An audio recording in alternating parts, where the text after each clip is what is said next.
Durante más de 300 años, el Banco de Inglaterra fue el pilar inquebrantable del sistema financiero global.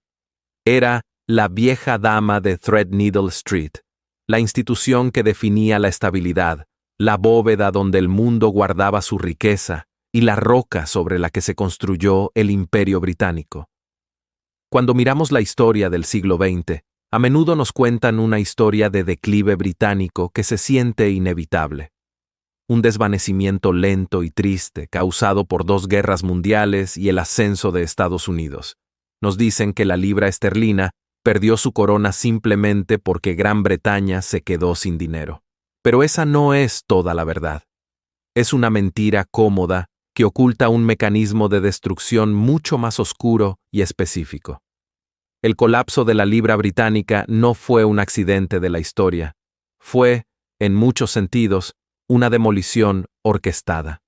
Cuando escarbas en los archivos, cuando lees las cartas privadas entre banqueros centrales y los memorandos secretos de los ministros de finanzas, empiezas a ver un patrón. Ves huellas dactilares en el arma del crimen. Y durante la mayor parte de un siglo, esas huellas pertenecen al rival más antiguo e íntimo de Gran Bretaña, Francia. Esta no es una historia sobre soldados o acorazados. Es una historia sobre lingotes de oro, tasas de interés y la militarización de la deuda. Es la historia de cómo París identificó la debilidad estructural de la economía británica y en 3 puntos críticos de la historia la explotó despiadadamente para quebrar al Banco de Inglaterra. Bienvenidos a Cronodinero. Hoy vamos a destapar la trampa de la libra. Para entender cómo comenzó esta guerra económica, tenemos que volver a las secuelas de la Primera Guerra Mundial. En la década de 1920, el mundo estaba desesperado por volver a la normalidad, lo que significaba el patrón oro. Para Gran Bretaña, volver al oro no era solo una política económica, era una cuestión de honor nacional. En 1925, bajo la guía de Winston Churchill, Gran Bretaña regresó oficialmente al patrón oro. Pero cometieron un error fatal. Fijaron la libra a su precio de antes de la guerra, $4.86. Fue un precio de vanidad, un número que ignoraba que la guerra había devastado la economía británica. Hizo que las exportaciones fueran carísimas y la economía frágil como el cristal. Y al otro lado del canal, el gobierno francés estaba observando. Francia había salido de la guerra con una filosofía diferente: acumulación y seguridad. Bajo Raymond Poincaré, estabilizaron el franco a una tasa baja, lo que les dio una ventaja exportadora masiva y les permitió acumular una montaña de libras y dólares. Pero Francia no jugó limpio. Iniciaron una política llamada esterilización. Atesoraban el oro entrante, lo encerraban en sus bóvedas y se negaban a emitir más francos. Era una política de empobrecer al vecino. Estaban drenando la liquidez mundial y succionando el oro de Londres. La presión sobre el Banco de Inglaterra se volvió insoportable. Las bóvedas en Threadneedle Street se vaciaban hacia París.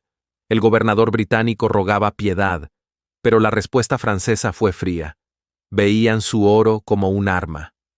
Para 1930, Francia poseía casi el 27% del oro monetario del mundo, asfixiando a la economía británica con un lazo deflacionario. El clímax llegó en 1931. Con la Gran Depresión golpeando, los mercados sabían que Londres estaba al límite. Si Francia vendía sus libras, el banco colapsaría. Fue un jaque mate financiero. En septiembre, comenzó la corrida contra la libra. El Banco de Inglaterra perdía millones diarios. Incluso la Royal Navy protagonizó un motín por los recortes salariales, algo que la prensa francesa reportó con alegría, destruyendo aún más la confianza. Finalmente, el 19 de septiembre, el Banco de Inglaterra se rindió. Gran Bretaña suspendió el patrón oro y la libra perdió un 25% de su valor. Fue una humillación nacional. Francia había ganado la primera ronda. Si te gusta la historia financiera real, suscríbete a Cronodinero y activa la campana. Aquí no te contamos las noticias, te explicamos el juego. La rivalidad, resurgió en los años 60 con un nuevo protagonista, el general Charles de Gaulle. De Gaulle despreciaba el privilegio exorbitante del dólar y la libra, que permitía a los anglosajones imprimir dinero para financiar sus guerras. Quería romper ese sistema atacando su eslabón más débil, la libra. A mediados de los 60, Gran Bretaña era el hombre enfermo de Europa. De Gaulle lo sabía y decidió explotarlo. Francia comenzó a convertir agresivamente sus reservas de dólares en oro, enviando buques de guerra a Nueva York para recoger los lingotes. Un espectáculo público de desconfianza. La estocada final llegó en 1967. La economía británica estaba al borde del abismo tras el cierre del Canal de Suez por la Guerra de los 6 días. En este momento delicado, el gobierno francés inició una guerra de filtraciones. Fuentes del Ministerio de Finanzas susurraban a la prensa que la devaluación era inevitable. Los rumores en Le Monde actuaron como gasolina. Los especuladores, oliendo sangre, atacaron masivamente. El 18 de noviembre de 1967, Londres capituló de nuevo.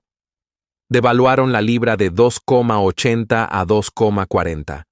El primer ministro Harold Wilson mintió en TV diciendo que la libra en tu bolsillo no había perdido valor. De Gaulle había humillado a los británicos y demostrado que su sistema no era invencible. El tercer acto ocurrió en los 90. Gran Bretaña se había unido al mecanismo de tipos de cambio MTC, precursor del euro, atando la libra al marco alemán. En teoría, estabilidad. En realidad, una trampa mortal. Gran Bretaña estaba en recesión y necesitaba bajar tasas, pero Alemania, en pleno auge tras su reunificación, las subía para frenar su inflación. Por las reglas del MTC, Londres tuvo que subir sus tasas también, estrangulando a sus propios ciudadanos. Era una cámara de tortura. Mantener las tasas altas destruía a los propietarios de viviendas, pero bajarlas significaba salir del sistema. Francia fue el carcelero político. Desesperados por mantener vivo el sueño del euro, insistieron en que no hubiera realineamientos. Programaron un referéndum sobre el Tratado de Maastricht para septiembre de 1992, creando una incertidumbre brutal en los mercados. George Soros vio la grieta. Era matemáticamente imposible que Gran Bretaña aguantara. El 16 de septiembre de 1992, el miércoles negro, la trampa se cerró. El gobierno británico gastó miles de millones intentando defender la libra, subiendo tasas del 10% al 15% en un solo día. Pánico total. Pero el mercado vendía más rápido de lo que ellos podían comprar. Al final del día, Gran Bretaña fue expulsada del sistema. La libra se estrelló otra vez, costando a los contribuyentes 3.000 millones. Fue el fin de la ilusión europea para los británicos. En estos tres casos, 1931, 1967 y 1992, vemos el mismo patrón. Una economía británica estructuralmente débil, pero un colapso que requiere un catalizador. En cada caso, la política francesa proporcionó ese catalizador. Es importante entender que esto no fue necesariamente una conspiración de hombres malvados en una habitación oscura. Fue un choque de intereses nacionales jugado en el campo de batalla de las finanzas. Francia entendió que en el mundo moderno no necesitas bloquear un puerto para destruir el poder de una nación. Solo necesitas quebrar su banco. El legado de estos eventos todavía está con nosotros. La humillación de 1992 plantó las semillas del euroescepticismo que finalmente conduciría al Brexit. Cuando Gran Bretaña votó para salir de la Unión Europea en 2016, muchos se sorprendieron. Pero si hubieran mirado la historia de la libra, las profundas cicatrices dejadas por la crisis del ERM, podrían haberlo visto venir. Así que la próxima vez que escuches sobre el declive de la libra británica, no pienses solo en una triste historia de mala gestión. Piensa en los lingotes de oro en las bóvedas del Banco de Francia. Piensa en los susurros en los pasillos del Palacio del Elíseo. Piensa en la trampa de la libra. Es un recordatorio de que en el mundo de las altas finanzas, tus vecinos más cercanos pueden ser tus oponentes más peligrosos, que las guerras más devastadoras a menudo se libran sin disparar un solo tiro. El Banco de Inglaterra no solo cayó, fue empujado, y la mano que lo empujó, una y otra vez, hablaba francés. Esta perspectiva cambia cómo vemos la historia. Nos muestra que la economía no es una ciencia neutral, es un arma, y para el Imperio Británico fue el arma que asestó el golpe fatal. Si has aprendido algo nuevo sobre la verdadera naturaleza de la guerra financiera, dale al botón de like. Y lo más importante, suscríbete a Cronodinero ahora mismo. No dejes que te cuenten la historia. Entiende quién la paga. Nos vemos en el próximo video.